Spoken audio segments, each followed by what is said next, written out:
Hi, this video is marathon tips for runners, or tips for any runner, really. It doesn't have to be a marathon, right? But the things that come up tend to come up more often, more intense if you're doing marathon training, but can really be applied to anybody, any runner, anybody who's in training, right? Exactly, yes. Um, First off, this video might take a while, but we'll kind of try to go in order. We'll do a few like training tips. We'll kind of go into pre-race We'll kind and of take it through like almost chronologically, right? almost we'll Training, try to do that pre-race, during the race, post-race. yep. So it might Yep. take a while, and if we don't catch them all, we'll do another video down the road. But first of all, like I would say to any runner, if you're not feeling good one particular day when you're in training, say you have a set training plan your coach gives you, or you're doing this on your own, don't try to run a ridiculous amount of miles if you're not feeling up to it. Always listen to your body. That's just one, tried and true tip that we want to give you guys. Do what you're feeling up to. I mean, sometimes you push through things and that's fine, but always listen to your body. If you're not feeling good, take it easy.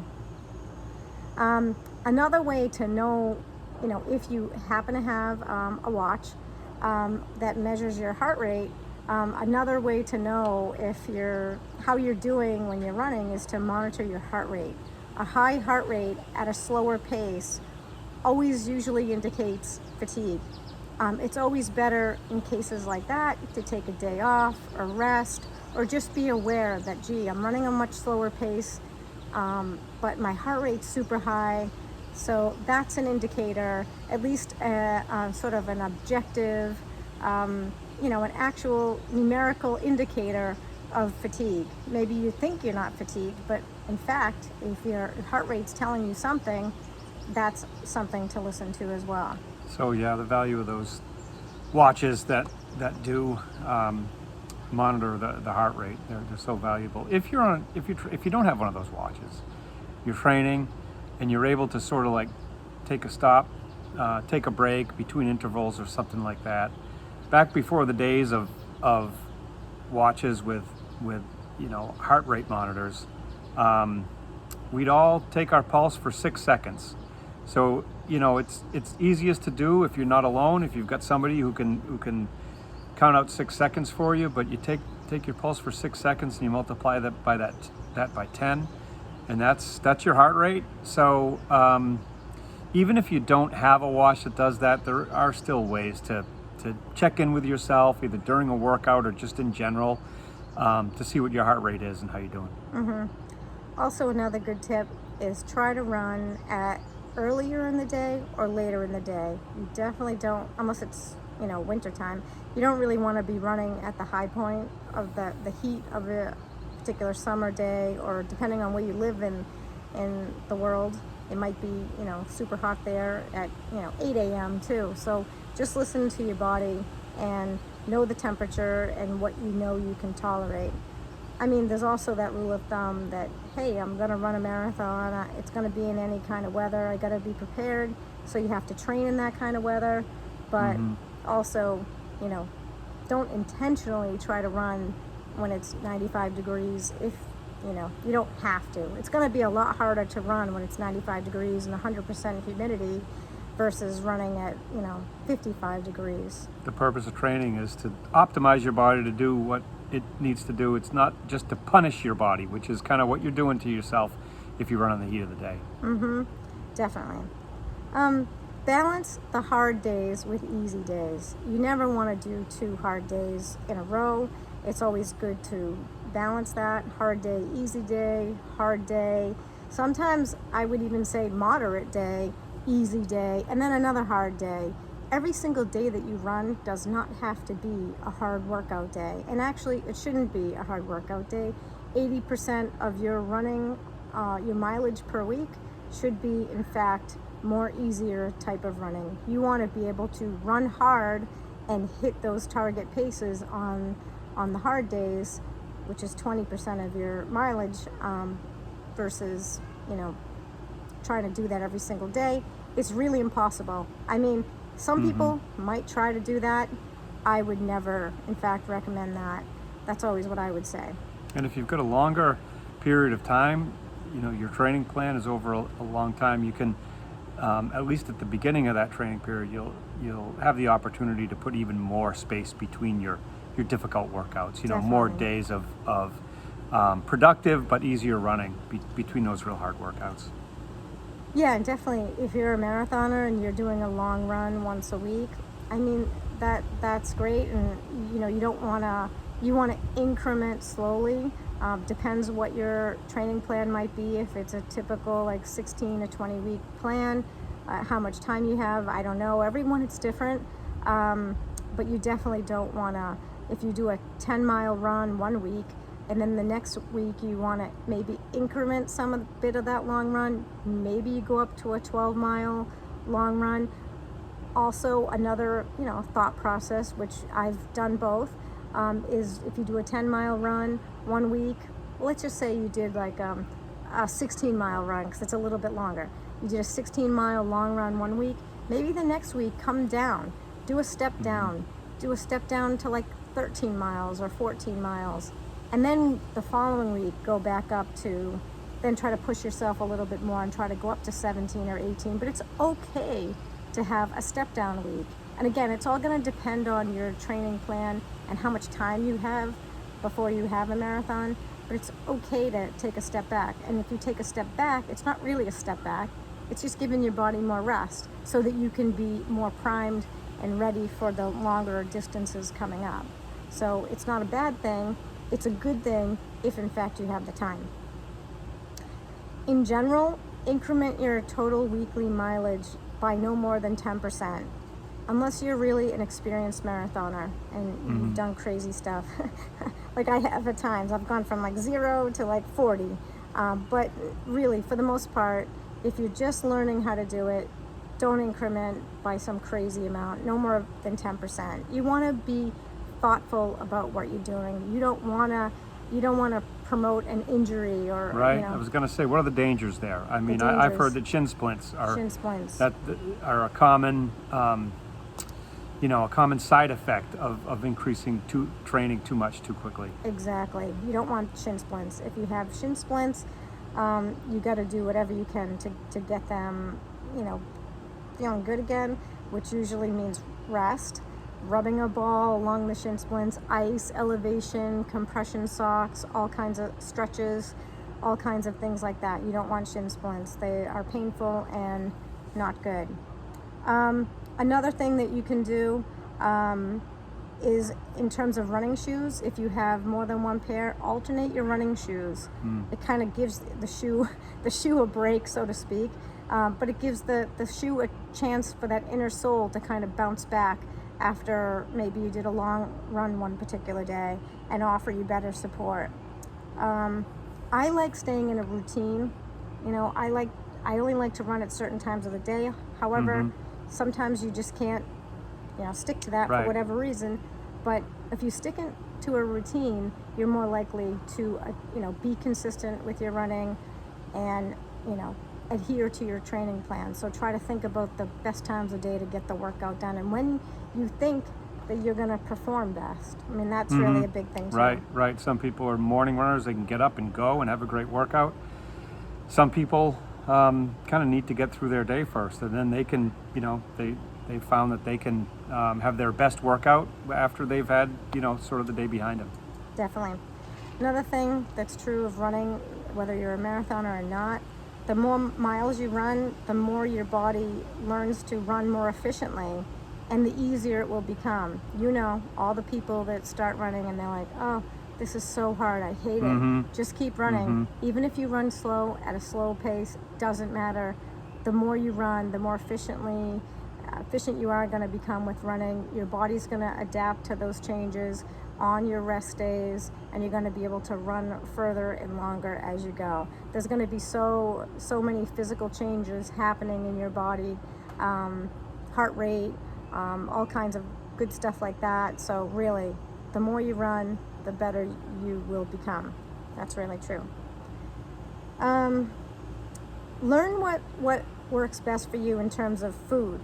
Running on an empty stomach, or running with some food so you're not hungry. Everybody's different. That's what I would say. You got to kind of test things out. And then for marathoners who have to eat while they're running in a race, Yep. you really have to test that food Yeah, out. you got to do Whether that in training, right? the Yeah. goo, the gels, Yeah. the what have you. Test that stuff out before you run it, you eat it in a race, because you don't want to feel sick in a race. We all know the marathon is hard enough, right, Pat? It is. So, like, we don't want to be sick, and I've never gotten sick in a marathon. I've seen people throw up, but not me.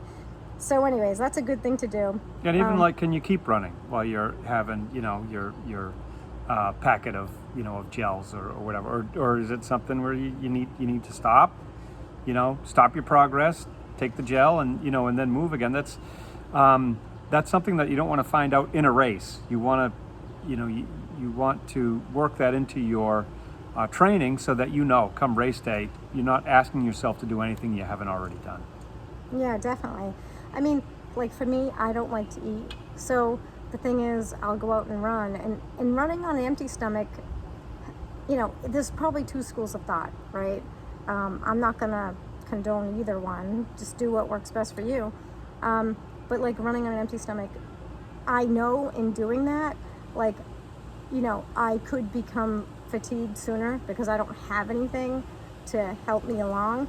And I have done, like, years ago, kind of did a test of this, like, how long can I do a long run without eating before I start to feel very fatigued? And I got to, this was years ago, so I got to 12 miles. I don't know if I'd do it now, like if I'd be faster, but longer. But yeah, so do what works best for you. That's definitely a good thing. In terms of sneakers, we should add, usually try to keep track of how many miles you're running on them. Yeah. I really, you have a good pair of shoes. Usually they can last about 500 miles. Right. Right. Probably, but they do have a lifespan. They do have You can't put a 1,000 lifespan. miles on a pair of shoes and get away with it. Like we say in our camp, I have some examples of shoes. You'll have shoes that you guys know, like when they get old, they get kind of floppy, and that they don't have the same support. So I say if they get kind of floppy and they look like they can be, worn as yard work shoes, that's when time to kind of trade them in. But I keep track of the mileage on my sneakers, so I kind of know, but not everyone keeps track. But you can keep track, like on in your watch and stuff too, Right. if you want to. Right. Yep. A lot of apps have an opportunity for you to put in what you were wearing, what shoes you were wearing for a Yeah. run. And watches are great if you have it. They can, sort of combine all your data, and you can watch your progress, and that's pretty cool. It's really up to you and what you want, and we're not going to suggest any one particular brand or not. I mean, they're all good. I mean, I think something that monitors your heart rate is really important. But yeah, you can do all kinds of cool stuff with watches. And then now getting into a little bit of pre-race prep stuff too. I'd say this is important before a race. Set a post-race meeting point with your family and friends, so you kind of know what's going to happen when you guys are going to meet up. That's kind of good. Like, I'm going to meet you here. I mean, usually you have your phone on you, but maybe someone doesn't run with their phone and they need to set up a meeting spot like old times. Especially if it's a big race with a lot of participants, but usually they find me fine. Yep. Good stuff. At the end, I'm going to go back to training for a second. At the end of your training run, even though sometimes you get really tired, try to push through that at the end. That is going to pay dividends down the road. It's when you feel fatigue that you're able to kind of fight through it, because the reality is you're going to get into a marathon and you're going to feel fatigue. I always do, but and I'm not an elite runner or anything like that. So, but I'd even, bet that people who are like the winners of the marathon, they feel fatigued too. They're just running at a faster pace. But, it's always something you have to fight through, because the marathon in and of itself is, it's a beast. And it's just very difficult to do, and have a race where you can feel like you can run consistently, like all the way through without fighting fatigue. So when you're in training, try that. And that like end of a training run, last part of a training run when you're really feeling tired, and like Cindy says, pushing through, that's an opportunity for you to visualize the race that you're going to, ultimately be doing. Because I think that is advantageous too, to visualize the race that you'll be in. Definitely. So when you're tired and you think, oh, I can just pack it in and this is enough miles for today, it's actually an opportunity for you to visualize the race that you'll be in, the tiredness that you'll feel, and you're going to have to do it on race day, so it's really worth it to do it on a training day too. Yeah, definitely. Because you can't expect yourself to do well in a race if you haven't done well in training. Like, you can't fake it. It is what it is. Especially the marathon. I mean, because the thing is, very rarely in training are you running 26.2 miles. I mean, I kind of use my marathons as training runs for my next one, but really that's not really what's happening. But you really have to do the work in training, and you have to push through it in order to really achieve what you want to achieve in your marathon. One thing I'll say, any runner, this is what I think is the most important thing, is getting plenty of sleep. I say this to the track athletes too, Pat. You've heard me say this. Sleep is like gold. I think it's like gold for anyone out there, but especially for athletes, runners. I mean, that's when your body recovers and adapts to the changes and really restores itself. If you don't prioritize sleep and you want to be a great athlete, whether in high school, college, whatever, or even just a recreational athlete, which is really all we do now, but it's for fun, but you still care about how you do, sleep is super important. It's going to be great for you. Hydrating well, that is like a huge thing that we tell Pre-race, and this is a pre-race stuff, tip. But every we'll day get too. to hydrating during the race, but yeah, every day. Yeah, every day. We were telling our camp kids this a few weeks ago. I mean, hydration is so important. You can't expect your body to perform well if, in fact, you're not hydrated. You're not going to feel well. You want to make sure the oxygen gets to your muscles so they can work properly and not cramp up, and it's just so important. But in terms of marathon prep, definitely I would say the week before your marathon, definitely start hydrating more. I mean, I would definitely say 4 or 5 days before. If you can do a week, fine, but it's kind of hard to make up time if you think, oh, I'm just going to drink a lot the day before. I mean, you might be able to get away with that, that's fine, but you definitely want to stay hydrated. You want to eat healthy, wholesome foods, and yeah, that's a great thing to do. Definitely recommend that. On a regular basis, it's always good to use a massager or a foam roller. Just keep your legs loose. This is good for all runners too, not just marathoners, but we talk about the marathon because the marathon is a beast. And it's going to do a lot to your muscles. It's going to it's going to take a lot out of your muscles. Yeah, definitely. So probably more so than with other distances that you'll be racing. Yeah, these, the massage, the foam roller, whatever. The way you treat your muscles leading up to a marathon is really important and is often overlooked. Yeah, here's another thing. Put your feet up whenever possible, especially the day before the race. Try to stay off your feet. Don't be on your feet. You're going to be on your feet long enough the next day. Study the course. Know where the difficulty in the course is. Have a plan for that. Know how you're going to tackle it. It's kind of good.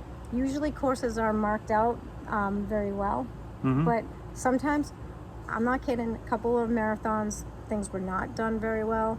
And we got lost and we didn't know where we were going. We're trying to pull up pictures of the maps we had on our phone. It was just, not fun.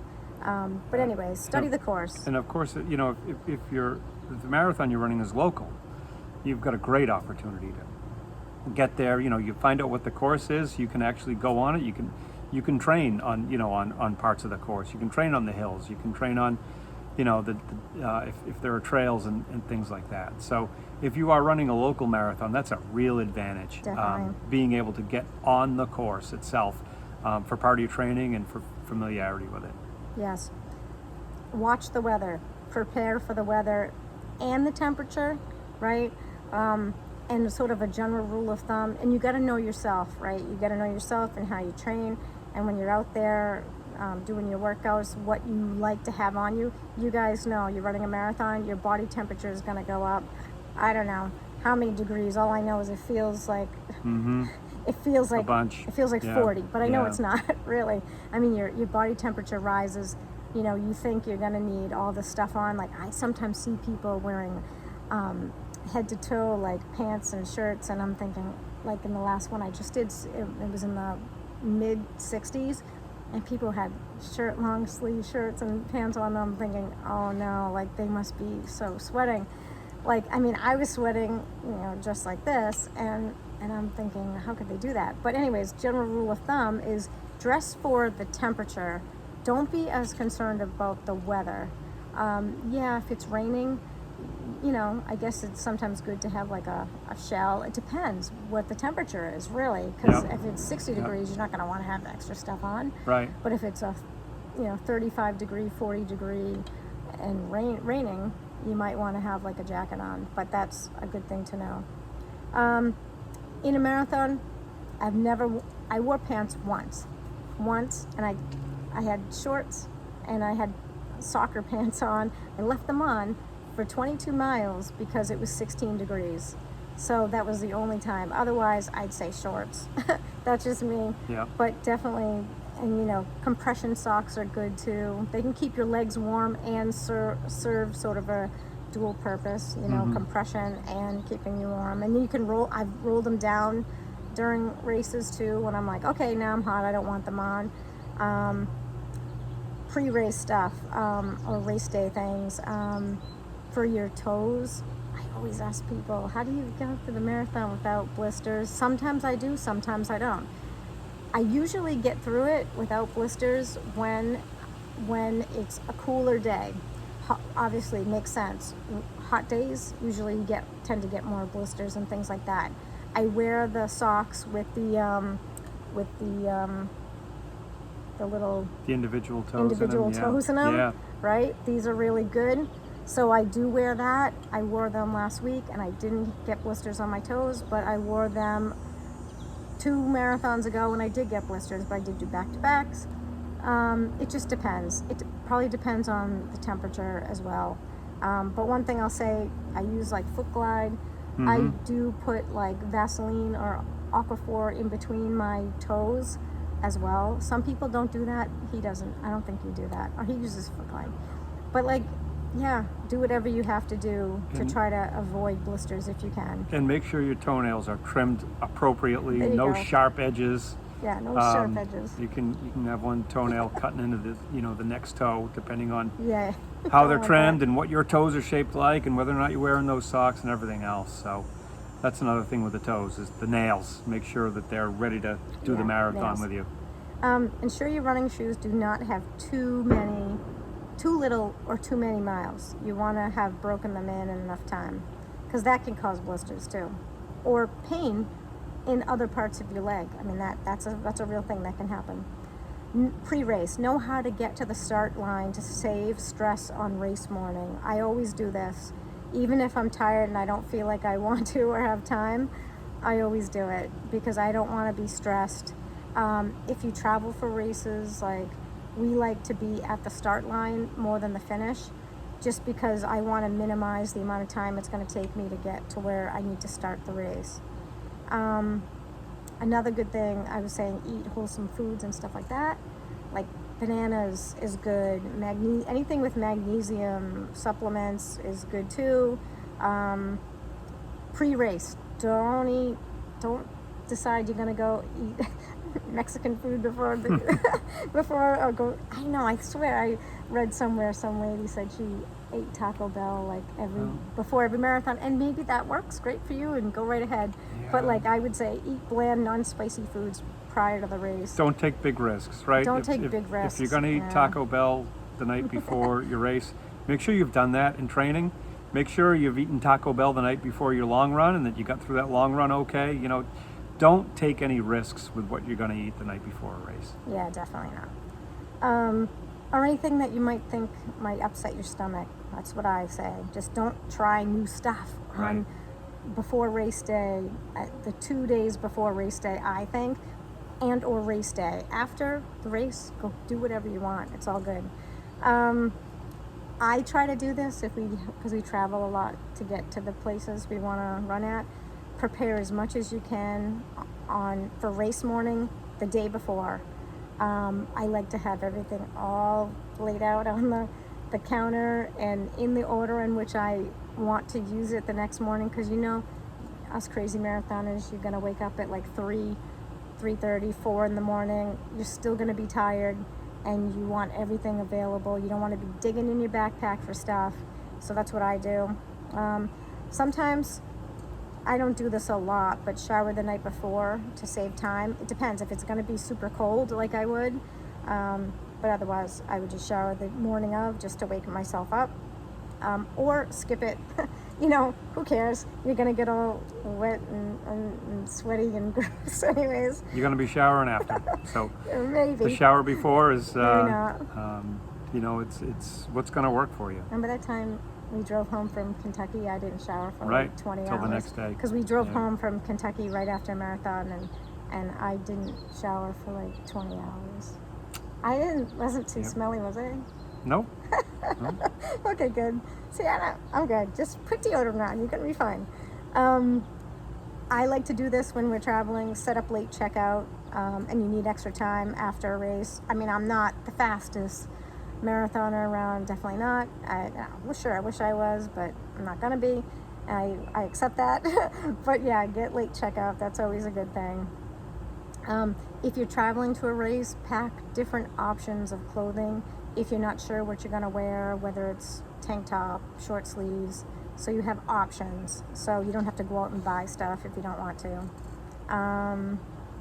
In terms of booking races, I book them so well in advance. I know my plan. I know what I'm doing. So I don't have to pay any extra fees, if you will, for doing late signups. I mean, sometimes I do late signups, but usually I'm doing 50 states. I'm planning my things a year in advance. Same thing for travel and hotels and things like that. Like, 50 staters, we're always planning and thinking, and I booked this year's trips and marathons last year, so I knew what I was doing all along. I didn't waste time. And if you are traveling, if you're going to a destination for a race, a lot of race organizers, there will be host hotels, which very often are worth staying at, but aren't always the best option for you. So it's worth knowing what the host hotel is, or host hotels are, and then figuring out if that's the right one for you. But oftentimes, there are options that are specific host hotels. Yeah. And a lot, sometimes just amenities come with that, whether it's shuttle service or something Yeah. like that. Exactly. And if you're booking a hotel, make sure you try to find out if there's a marathon discount rate. That some marathons, the bigger ones, usually offer things like that, so that's a good thing to do. If you have your family or friends waiting for you at the finish line, have them bring an extra jacket in case you cool down quickly and you want that. If they do pass out heat sheets, which honestly, I've done so many, and I haven't got that many heat sheets, but anyways, they don't really do much for you anyways. So, I'd have them bring a jacket or something like that. Yeah, and then find hotels that are either closer to the start or the finish, whichever is more convenient for you and what will make you happy. That's important. Okay, cool. Let's see, what else? Yeah, and I told you about the start line. Yeah, it's better for me. I like that. To know the start line, I know like where that. the start line That- is. I don't care if about the if finish. it's not a local race, I'll get there. Right. I don't care. Exactly. Exactly. Okay. Being prompt and punctual at the start, being there in plenty of time to give you as a runner peace of mind is important. The earlier you get there, the better chance you have of accessing the porta potties that are going to be near the start. Yeah, So porta yeah, potties, porta potties. finding out where the start line is just crucial for race day. It is. Other little pointers that I've done before, if I'm wearing compression socks, I will tuck tissues in the socks, like the top of the socks, because I'll roll them over a couple times in case you need them. You just never know. If you're running in a cold weather race, you might need a tissue. I don't know, for whatever reason that might happen. Or you have to go to the porta potty and maybe there's no toilet paper. Right. You never know. You just never know. And I am the person who's always prepared. So that's a good tip. Ensure your watch and your headphones and your phone are fully charged for the run. I am fanatical about this because I have lost my headphones, stopped working twice in a marathon when I still had many, many miles to go, and I did not like that. However, I did have them fully charged. They just stopped working on me, so that really wasn't a good thing. And then I always test my headphones before I leave the hotel. I want to make sure that they're going to work before I leave the hotel because I have a backup pair, right, Pat? Mm-hmm. I have a couple Always of a backup. backup. Yep. pair. Always a backup. I always make sure the playlist is set up and working fine without issue. And here goes without saying. Just make sure this is working. Oh, it's dark. Anyways, I want to make sure everyone does this. Always use the porta potty one more time before the race starts, just in case. You're not going to regret it. Make sure your shoes are tied, right? Mm-hmm. It goes without saying, but I've seen people run barefoot. Fine, they don't need shoes, but in fact, make sure your shoes are tied. Good. And then taper well. What I'll say, taper well before a marathon. That's super important. You want to run at least 20% less each of the weeks leading up to the marathon. Some people taper for 2 weeks, some taper for 3, some might taper more than that, I don't know, but I would say 2 to 3 weeks is the norm. But what I'll generally say is less is always more.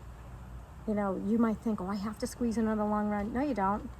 If you've already done the work, the hay is in the barn. Right. You've done the work. If you've adhered to a training plan, then part of that training plan will be that taper.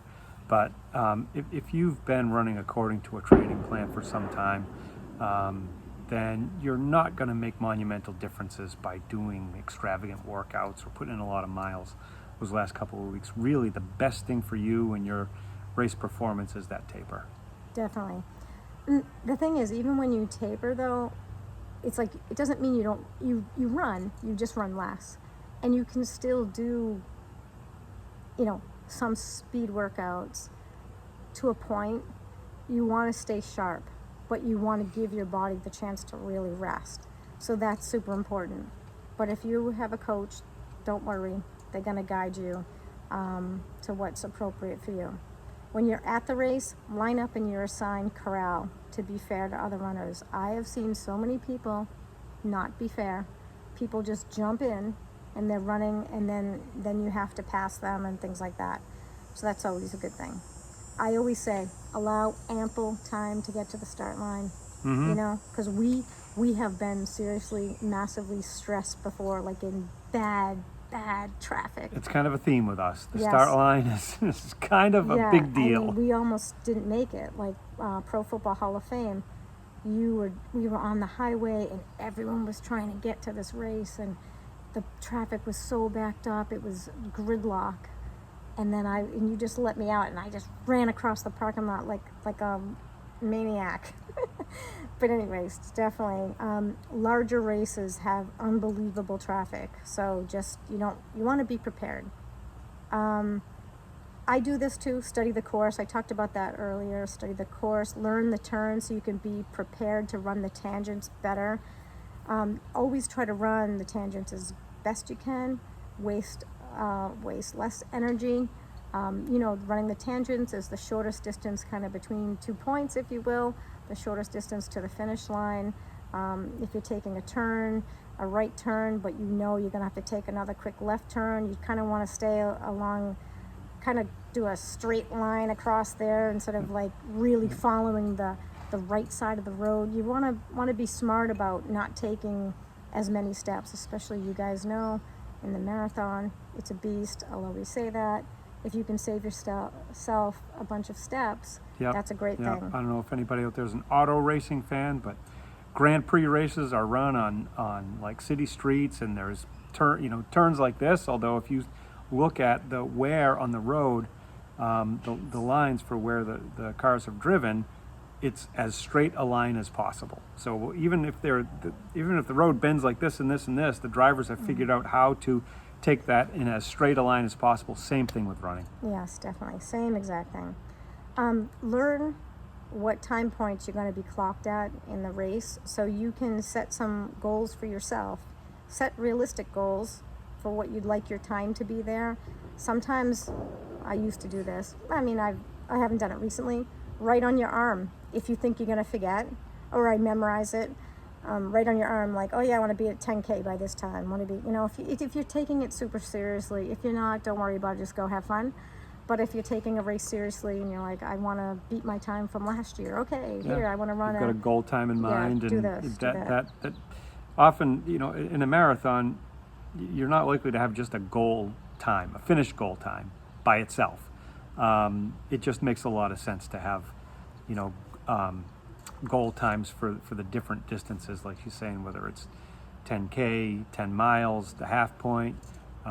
So there are a lot of them to remember if that's what you do, and that's why the writing on the arm thing, it's one less thing for you to remember and for you to have to process mentally. If it's written down, you can just read your arm. Yeah, definitely. Because we all know you get to the end of a marathon or even halfway through and still a long way to go. And you're feeling pretty tired, and sometimes your brain doesn't work right. You can't think as straight as when you're not tired. So that's why sometimes I'll write on my arm. Couple things. Wear clothing to the start line that you can easily throw away. I'll always find some old clothes, that we didn't want in the basement. I know other people go to like thrift stores or whatever.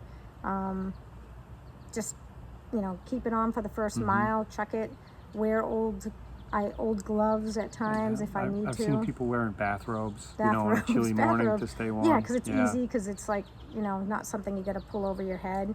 Do whatever you need to do to keep warm before a race, because I sometimes see people in tank tops and shorts and it's like 45 degrees and I'm thinking, you're wasting energy, like trying to keep warm. So if you're right, if it's a cool weather start and your body is shivering, that's actually your body, by shivering, your body is using energy that it won't have for you later in on the race. So that literally is a use of energy.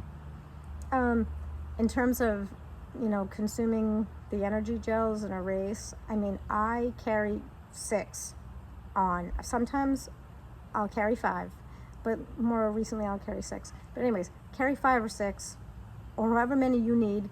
But the general rule of thumb is to consume them every 45 minutes in a race. So if you're going to be running a lot longer than what that would take to use them all up, carry more than that if you need to. It's hard to carry stuff. Obviously you have a lot of like pockets and pouches and things like that.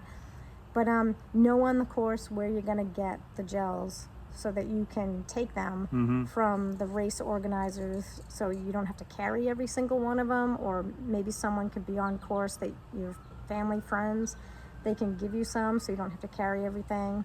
Because I know it's a pain to like carry all the stuff, it's a lot. But that's a general rule of thumb. Some courses you don't get them at all, so don't count on it. Right. Or sometimes you'll run a race and they'll be all out. So if you were counting on it being there at mile 18 and they're like, oh, sorry, it's all used up, and you're like, huh? Like, I need more to kind of get through the race. Yeah, especially if you're running a marathon where there's also a half marathon. Some of those support points, everything gets used up between the marathoners ahead of you and the half marathoners, and it's always good to have enough of your own for what you're going to need. But when there is that support on the course, that's great as well when it's there. So it's good to plan that way, knowing where you might be getting that from volunteers on the course, but also to have everything that you're going to need for yourself. But when you get underway also. Definitely. This is something I do. I have a little plastic bag. Pack Tylenol and maybe some of those little Pepto pills in it. So if I need it during a race, I have it. And I keep it in a special pocket that I don't keep my gels in so they don't fall out. I mean, honestly, I don't often use it, but if I needed it, I know I have it.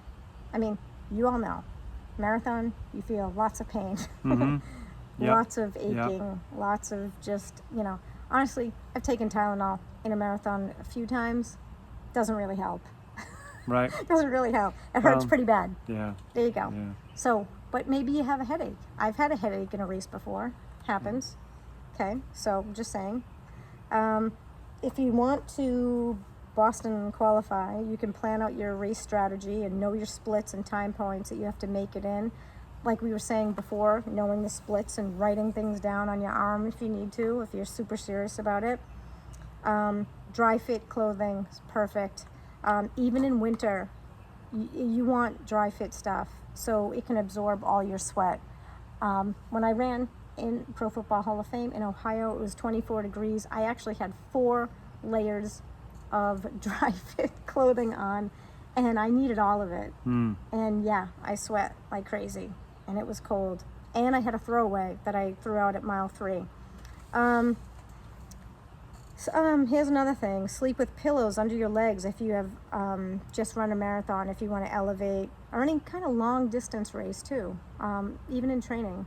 Anything to facilitate recovery, elevate your legs, that's important. They always say this. I talked about sleep before, but they say it's good to always get sleep 2 nights before the race. 2 nights before is a very important night of sleep. Yeah. Like Don't shortchange yourself on that night's sleep. Try not to any night, but if you don't sleep the night before your marathon, don't freak out. I have done it plenty of times. I have not slept 3 or 4 hours or slept even worse than that, and I did just fine. I mean, yeah, maybe it wasn't my best, but I did it, and I survived, and it was all good. If it's raining heavy on race day, put some plastic shopping bags around your sneakers to avoid your sneakers from getting soaked. We have been plenty of places where it's Yeah. been pouring, and As you're walking you will around the start want to area make and there sure are puddles and and walking over grass and puddles stuff. on grass. It's all like Philadelphia Marathon, sopping wet, mud. Nebraska, remember that day? Yeah, I mean, just whatever you can to keep your feet dry. Yeah, sure, once you start running, you're going to be running in puddles, but at least you can keep dry ahead of time. I've seen people put trash bags over their body, because you could just throw it off and who cares. We talked about foot glide before. Going back to Tylenol and Pepto. Sometimes I'll take it just as a preventative thing. So if I don't use it during the race, I'll take Tylenol before the race just to kind of prepare, my body to have it in my system before I start running. Doesn't really help. Reality is you still hurt, you still feel discomfort. Something I like to do, protein shakes. I love protein shakes. I love to have them on a regular basis.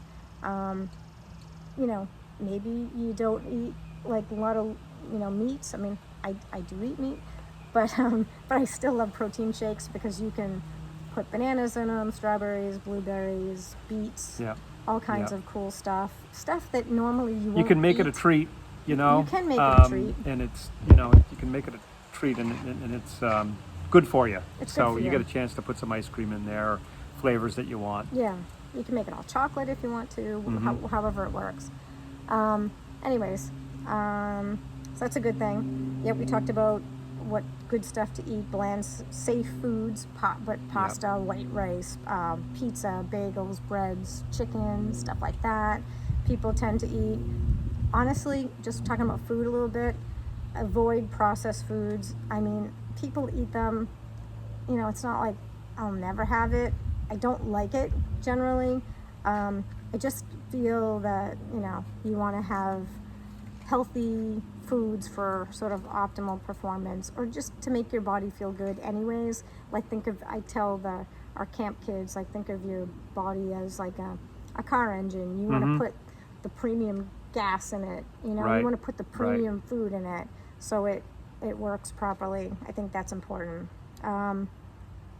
We talked about the gels and carrying a little bit, maybe more. You can never be sure how much you're gonna need. And in a race, I mean, typically we said 45 minutes to take it. Sometimes I'll take it Yeah. sooner because you know why? I'll feel bad. Right. You know, and I'm Right. like, I feel like I'm starting to drag, like I need a little something. Just take maybe you have a gel that has caffeine in it. Okay, Right. fine, try that, take that. And have a little bit sooner. Don't feel bad about that. You're going to be burning thousands and thousands of calories in the course of a marathon. You're not going to be, you know, you can have an extra gel or two. It's not Right. that not that bad. We talked a little bit about the magic is in the taper, but I love that phrase. I say that a lot. Less really is more. Your body needs to fully recover because it needs to store the glycogen for the upcoming marathon.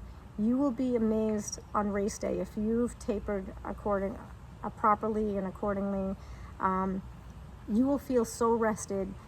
They'll say the runners, your mark, say go, and you will just start flying. You'll be flying beyond your Yeah. wildest Yeah. dreams because if you've rested properly, that's how you will run, and you will run like that. Even though ideally you should kind of like pull back and try to keep yourself from running like the Kentucky Derby just started. Right. But Right. it's hard to do. Or if you're in a situation where you've decided that you're going to run, each mile at a certain pace or mile one at a certain pace or whatever, you've got to watch what you're looking at to see your pace. If you've tapered properly, the pace is going to feel like such an easy effort. Easy If you effort. have, Totally. if you have tapered properly. It's a great feeling, to start an off, awesome a feeling. long distance Yeah. race, knowing that you've got a lot in your tank to go. Yeah. I mean, the truth of the matter is, depends on your training. Sometimes that feeling does tend to go away at some point, but sometimes when I feel like that, I just like ride the thing. Like, let's go. Like, let's just keep going. And I try to mentally tell myself, like, Cindy, you can keep this up. You can keep this up. And I've had races like that. And one thing I want to talk about at some point, maybe not right now, but like talking about like getting in the flow and the rhythm of running. And we could talk more about that. That's its own separate little thing. But when you have moments like that, it's like a magical moment as a runner. It doesn't always happen, but when it does, you want to capture it. So I would say, yeah, the magic is in the taper. Just less is more. Don't do too much. Just keep sharp with a little bit of speed intervals. You'll be fine, and tempo runs. Take care of any nagging injuries, right? You want to roll out your muscles, ice, stretch, massager, elevate legs. You want to be in optimal condition for race day. I have run things with injuries.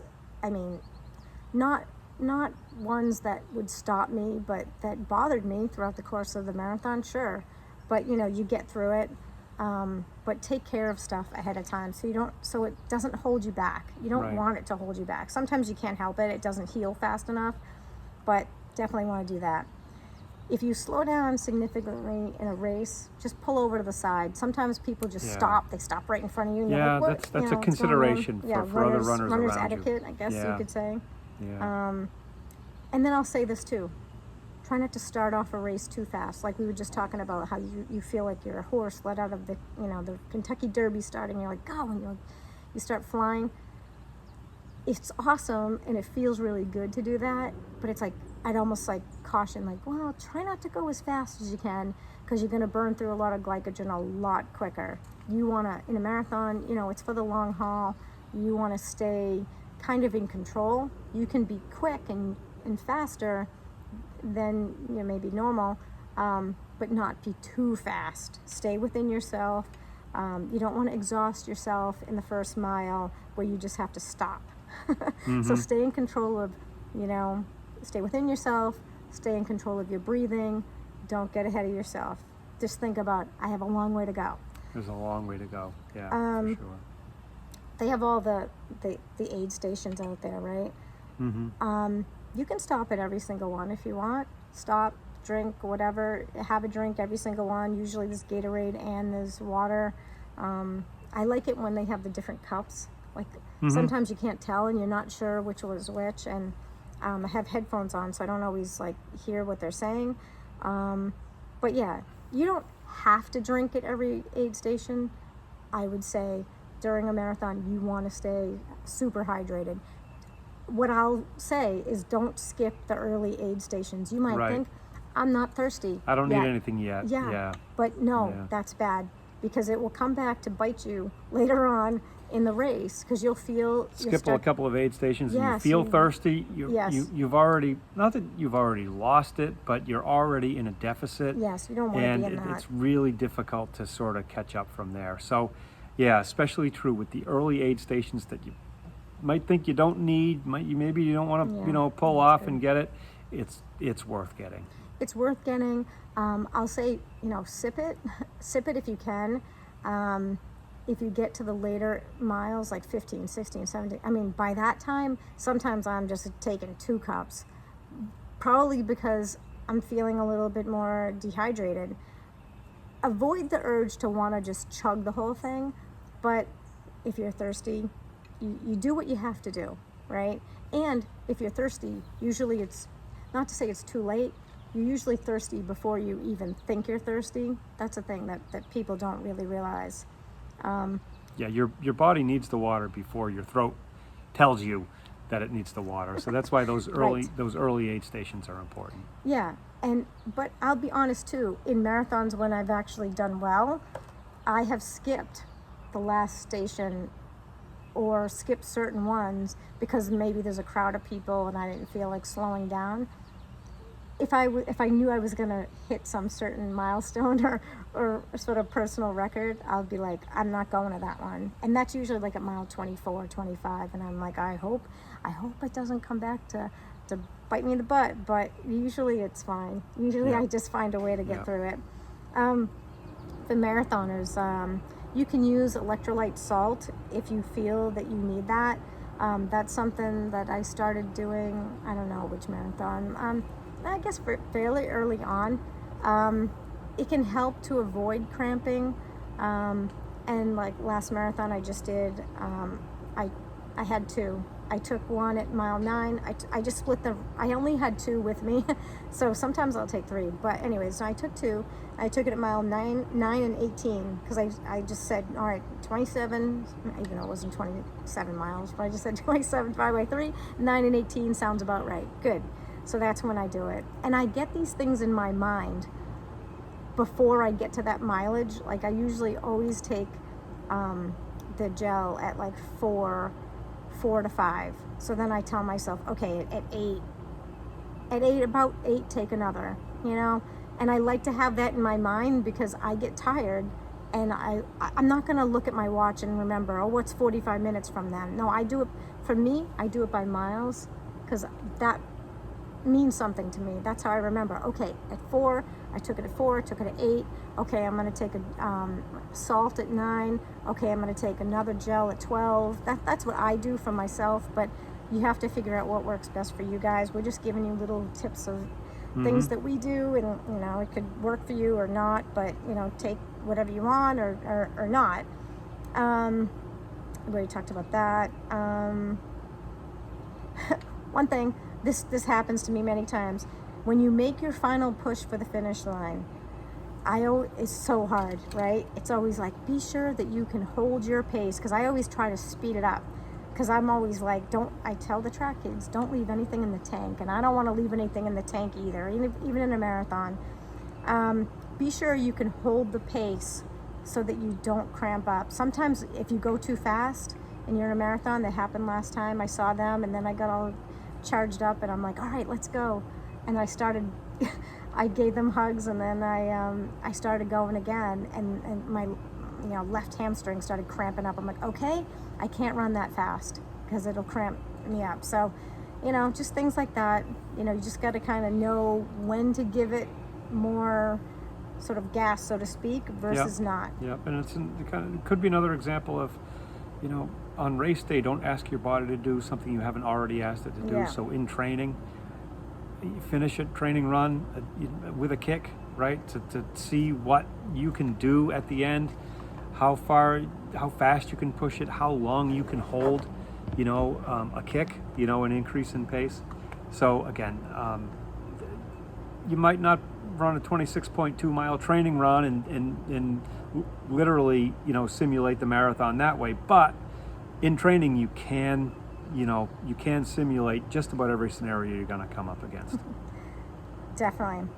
Another thing that's good for marathoners, all runners actually, take occasional deep breaths to really deliver more oxygen to your muscles, like what is often called like sort of belly breathing, from your diaphragm really. And it's really like taking a real deep breath in, not from up here, but from your belly and your diaphragm, and really breathing deep, and getting as much oxygen in so that can go to the places in your body that need it the most, which is going to be your legs most likely, and your core really. But that's such a great thing to do, to any runner really. But listen to what you are mentally telling yourself during the race. You got to get rid of all negative messages. You just have to believe that you can do it, and that's half the battle, seriously. If you've done the training, you got to believe it, and then you just execute.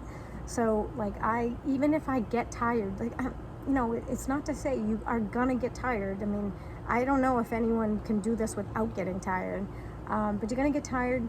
But don't, when I think that, like, Cindy, you're tired, I'm like, no, stop. I'm like, don't, I'm not thinking I'm tired right now, because if I think I'm tired, then I'm just gonna tell myself that message over and over, and then that's gonna tell, my legs and everything else on my body, just stop, and that I'm slowing down. And sometimes, like, I really have to just believe that, no, I'm gonna do this, and I gotta hold this pace, and I got this. And that's what I did the last race, and it worked out, pretty decent.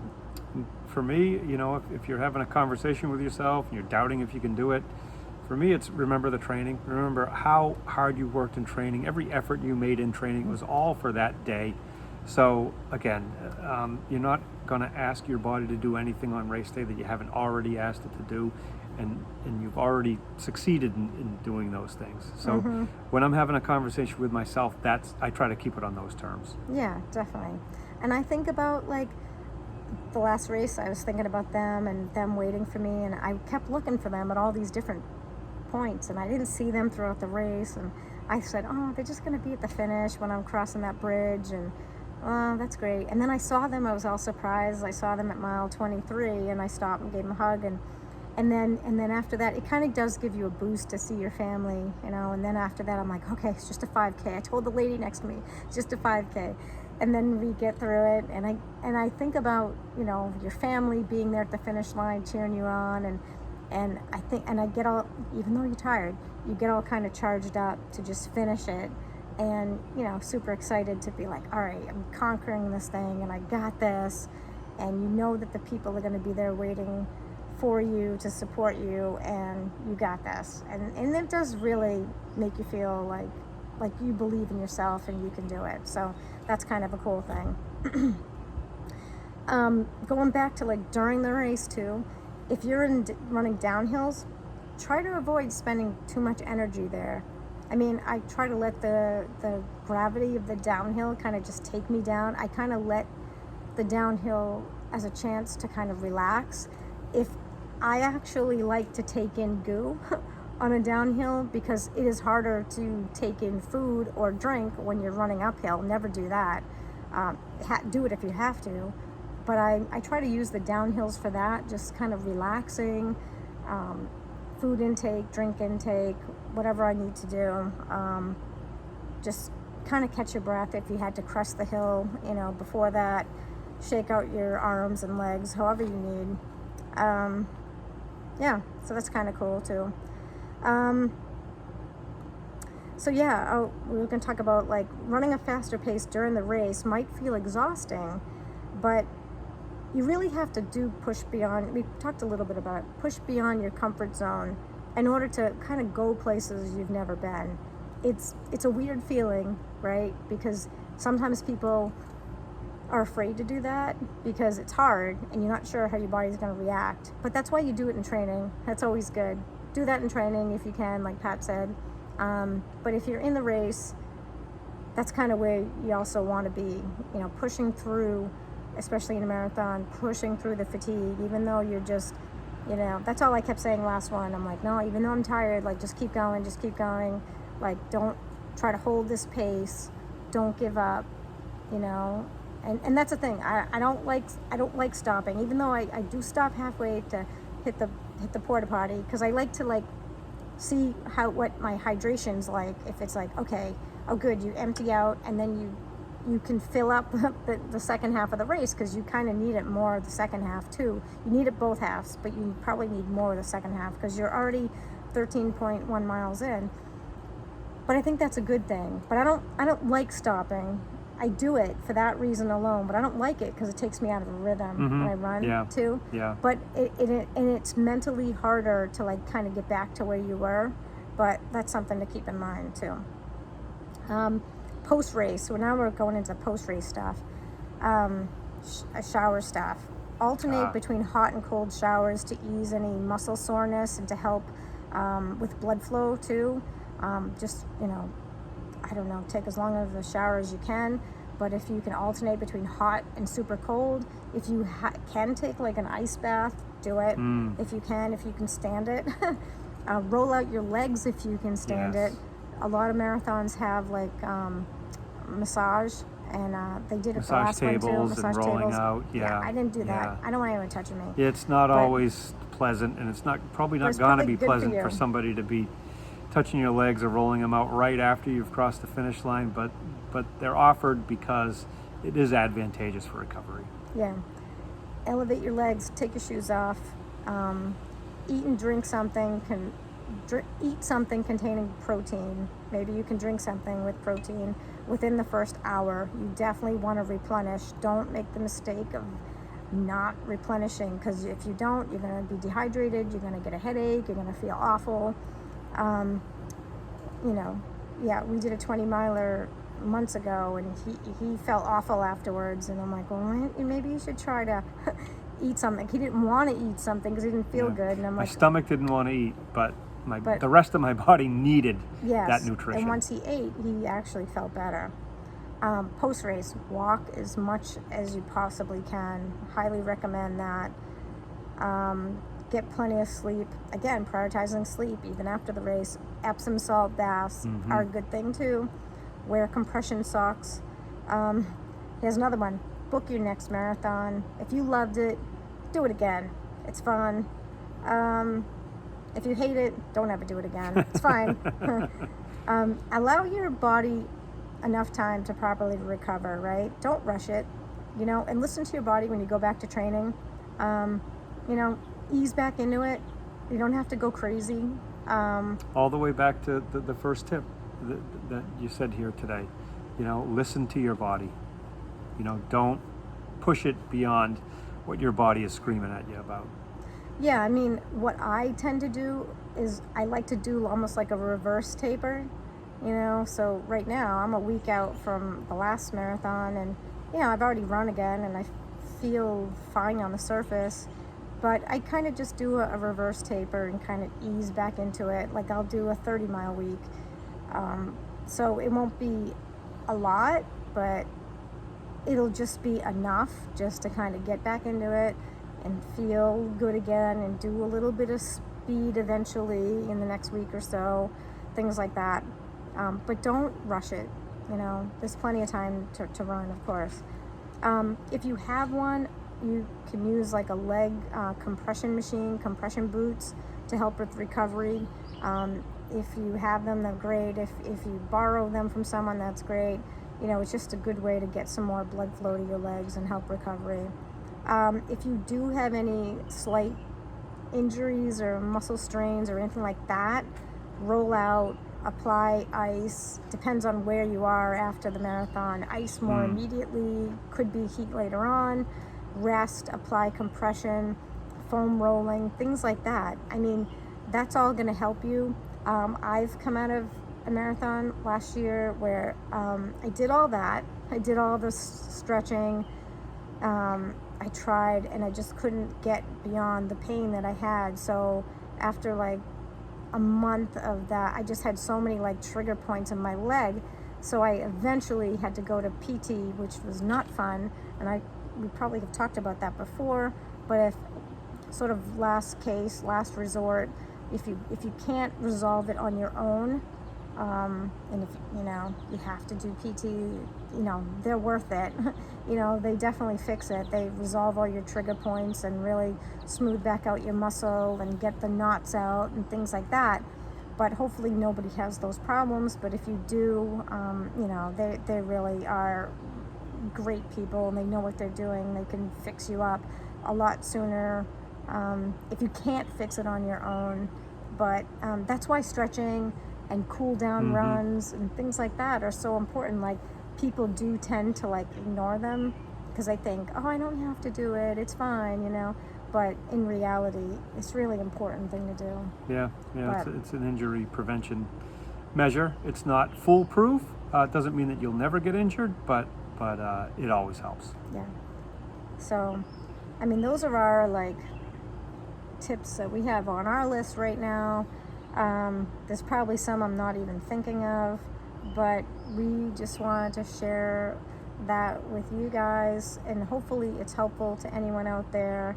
And of course, if we come up with any new ones, we'll add them to the list in the comments. But is there anything else you want to say, Pat?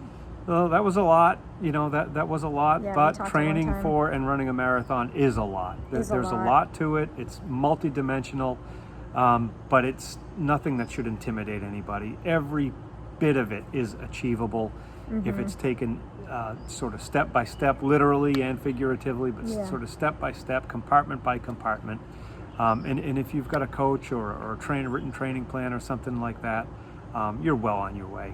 Yeah, it's all about, like Pat says, it's a process. You guys know, those that have done it, it's a process. Running, and I try to explain this to track kids, a track season or training for a marathon or any race, really, it's a long process. Things don't happen overnight. It takes time. It's a whole series of complex training and the way you treat your body and all these things that come together to make it possible to be able to do it. So, again, these are just some pointers and some tips along the way. And like you said, there's a lot that goes into it. And it's complicated. But at this point, we've run a lot of marathons, a lot of them together. You've done 12. I've done 51. We've done a lot, so we want to share our pointers with you guys if they're helpful, and we hope you enjoyed this summary. Thanks for spending this time with us. Thanks.